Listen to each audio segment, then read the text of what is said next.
Bom, sobre esse assunto a gente conversa agora com o deputado Alexandre Almeida, presidente da Comissão de Orçamento, Finanças e Controle. Bom dia, deputado. Bom dia. Seja bem-vindo ao Portal da Assembleia. Muito obrigado. Bom, deputado, a gente viu aí o Conselho Legislativo falando em fiscalização, ou seja, o papel do Legislativo não é apenas votar e emendar, também de fiscalizar o orçamento. Sim, como já foi colocado na entrevista, a Assembleia, na qualidade de poder legislativo, tem essa competência de, após a apresentação das leis orçamentárias que o Poder Executivo Estadual apresenta a esta Casa, nós iremos construir tanto a votação como a adequação dessas leis às realidades do nosso estado do Maranhão. Bom, a gente viu aí a oposição criticando cortes no orçamento e a gente viu a base governista ressaltando aí o aumento de 13% no orçamento global, né, no orçamento global. O senhor acha que essa polêmica deve ser sanada hoje e amanhã? Essa polêmica é muito natural. A oposição, querendo cumprir o seu papel, cria ambientes de instabilidade, de crise e, em alguns setores, tenta encontrar alguma maneira de causar algum desconforto. O que eu posso garantir é que a proposta apresentada pelo Poder Executivo é uma proposta muito preocupada com a situação que não só o país vive, mas o mundo todo vive. O que é o orçamento? O orçamento é uma estimativa de receita que o Estado vai ter. Receita esta composta pelas transferências constitucionais e pela arrecadação própria. Basicamente, as transferências constitucionais é o FPE, o Fundo de Participação dos Estados, que é formado pelo IPI e pelo Imposto de Renda, ou seja, o governo federal ele arrecada tanto o IPI como o Imposto de Renda e parte desse bolo remete aos estados, aí é o FPE. Em relação às arrecadações próprias, basicamente o Estado vive do ICMS, de forma que existe uma perspectiva muito grande da diminuição do FPE, uma vez que as projeções que o governo federal tem feito não estão, infelizmente, chegando aos números definidos. E de forma muito responsável, a gente percebeu que o governo do Estado, além de ter construído uma proposta muito racional, cuidou de valorizar áreas importantes, como a segurança, a saúde, a educação, a agricultura, enfim. Eu estou muito tranquilo e acredito que hoje na Comissão de Orçamento nós iremos aprovar o orçamento, ou melhor, o relatório, para que a gente amanhã vote o PPA, que é o Plano Plurianual, e na quinta-feira nós votemos aí a Lei Orçamentária Anual. Estamos trabalhando com muito afinco para garantir as emendas parlamentares, que é uma conquista que a governadora tem aí se preocupado em cumprir, de maneira que eu acredito que tanto as emendas serão garantidas, como também outras alterações que nós fizemos, vai ser no sentido de melhorar mais ainda tanto o PPA, o Plano Plurianual, como a Lei Orçamentária Anual, uma vez que nós já votamos no primeiro semestre a Lei de Diretriz Orçamentária, então cabe a nós fecharmos o ano votando estas duas leis orçamentárias. Deputado, só para que o telespectador compreenda, a comissão que o senhor preside, ela tem um papel fundamental, né, para dirimir todas as dúvidas do orçamento, destrinchar todo o orçamento do Estado, e esse é um trabalho que começou desde o início do ano, né? Sim, porque nós viemos construindo alguns mecanismos no sentido de democratizar o processo. Nós não queríamos ter uma comissão apática e que só funcionasse no período da votação, tanto da LDO no primeiro semestre, como no segundo semestre, quando se vota o Plano Plurianual e a Lei Orçamentária.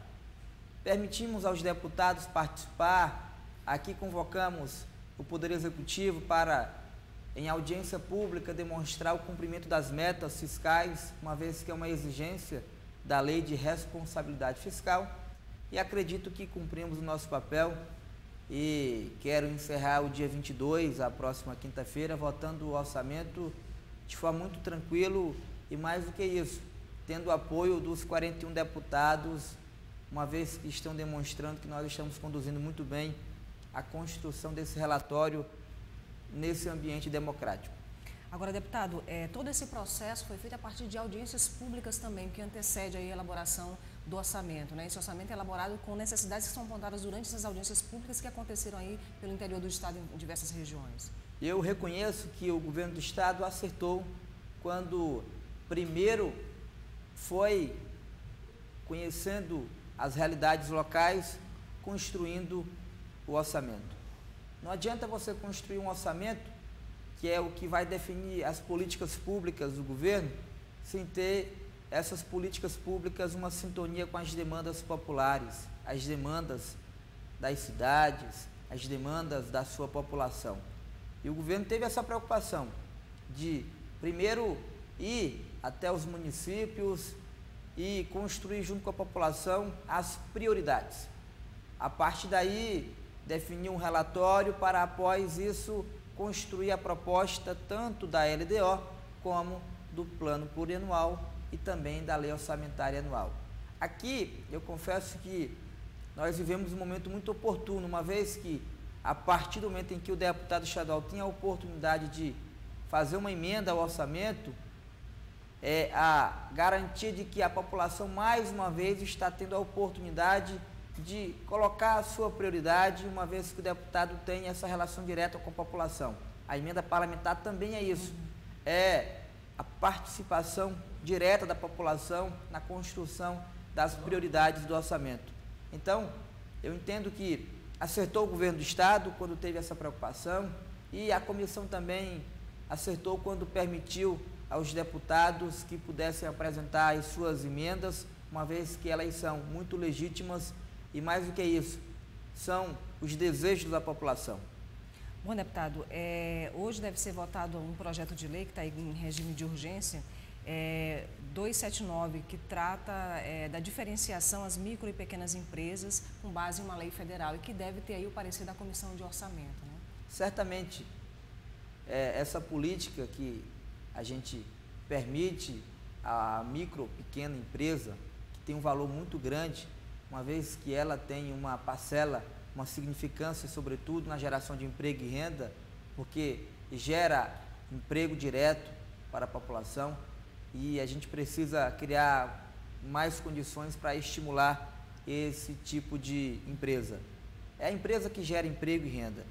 Apesar de ser pequena, são várias, são milhares que estão aí no estado do Maranhão e elas precisam do nosso apoio. E que no Brasil tem um peso imenso aí na economia, né? Eu confesso que reconheço que a presidenta Dilma ela acertou quando desenhou o Ministério de Apoio à Micro e Pequena Empresa.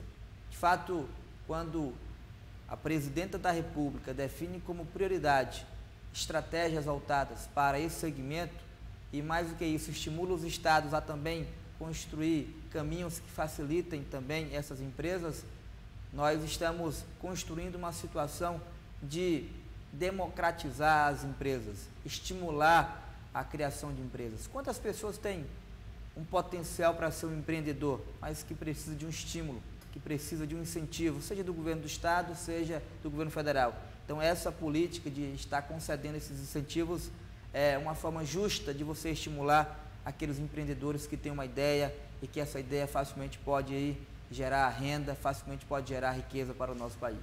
Bom, deputado, vamos fazer uma avaliação desse ano legislativo. A Comissão de Orçamento trouxe para cá grandes debates, que eram debates nacionais, por exemplo, reforma tributária, né, se discutiu aqui, discutiu também reforma política e outros temas, o seminário dos portos discutindo logística, né, dos portos no Brasil, e esse tema foi trazido aqui para a Assembleia, entre outros assuntos que esse legislativo colocou em pauta. Que avaliação o senhor faz desse ano e do primeiro ano que o senhor esteve aqui? Uma avaliação muito positiva. A Assembleia construiu ambientes de debates importantes, como você colocou. Uma coisa que encontra-se ainda emperrado no Congresso Nacional, a reforma tributária. De alguma forma, nós tentamos contribuir quando aqui fizemos uma audiência pública e aqui trouxemos o relator de uma proposta que existe no Congresso. A Assembleia também permitiu um seminário que discutisse a questão portuária, ou seja, o Maranhão tem essa logística de transporte que é fabulosa e que é um caminho para o desenvolvimento naquelas cidades e naqueles estados que possuem esse instrumento de logística. Então, eu acredito que debater, até porque esse é o papel da Assembleia, certamente é um caminho natural que nós podemos trilhar. E mais do que isso, cumprindo o nosso papel. Eu acredito que nesses ambientes nós temos a oportunidade de trazer a população, trazer os segmentos interessados, para que possa aqui construir uma solução em todos os segmentos que aqui nós debatemos. Mais do que isso, debatemos também políticas que melhore as condições do transporte intermunicipal, buscando algum caminho para reconhecer e conceder alguns incentivos a alguns portadores de alguma deficiência, aqueles que já ultrapassaram os 65 anos de idade, que o Estatuto garante uma gratuidade, que ainda infelizmente não é garantido a esse idoso. A Assembleia teve a preocupação de promover debates nesse sentido. Enfim, eu acredito que a Assembleia termina o seu ano de forma muito positiva, porque não ficamos em um debate fechado, apenas um plenário. Permitimos, através desses ambientes, que a população pudesse participar. E o papel do Legislativo é esse, é ser o representante da população, é ser a voz, é ser os ouvidos que esse povo tanto precisa ter. Então, mais do que é importante em ter o deputado com essa sintonia popular, é ter a população dentro da Assembleia Legislativa, uma vez que nós precisamos fazer jus ao nosso nome, a Assembleia Legislativa, a Casa do Povo. Então, é dessa forma que nós podemos dizer que, com muita tranquilidade, cumprimos o nosso papel nesse primeiro ano, e eu começo o próximo ano com uma perspectiva de que a gente não pode diminuir esse ritmo. O ritmo agora é daqui para frente, e certamente esse tom não vai diminuir, pelo contrário, a gente vai fortalecer mais ainda, porque é a demonstração de que a Assembleia está no rumo certo. Deve ser um ano quente por conta das eleições municipais aí em todo o Maranhão. Não tem jeito, né? Até porque nós, cada deputado aqui tem uma representatividade, tem uma responsabilidade com uma base, com o município, com algum segmento. E os 217 municípios do estado do Maranhão, como em todo o país, irão passar por uma eleição. E a casa, como também é muito heterogênea, muito plural, vai ter esse desafio de cumprir o seu papel, do outro lado, também participar do processo democrático, que são as eleições municipais. O desafio é grande, mas eu acredito que os 42 deputados estaduais que aqui fazem parte desta casa têm muito compromisso e certamente não vão fazer com que o ritmo dos trabalhos da casa diminua. Deputado, muito obrigada pela sua participação aqui no Portal da Assembleia. Eu é que agradeço, aproveito a oportunidade para desejar um Feliz Natal, um Feliz Ano Novo para toda a população maranhense, que a gente possa, com muita saúde, com muita paz, construir esse Maranhão que nós queremos. Obrigada, deputado. No próximo bloco, trabalhadores da Raposa passam por processo de formação em empreendedorismo. Até já.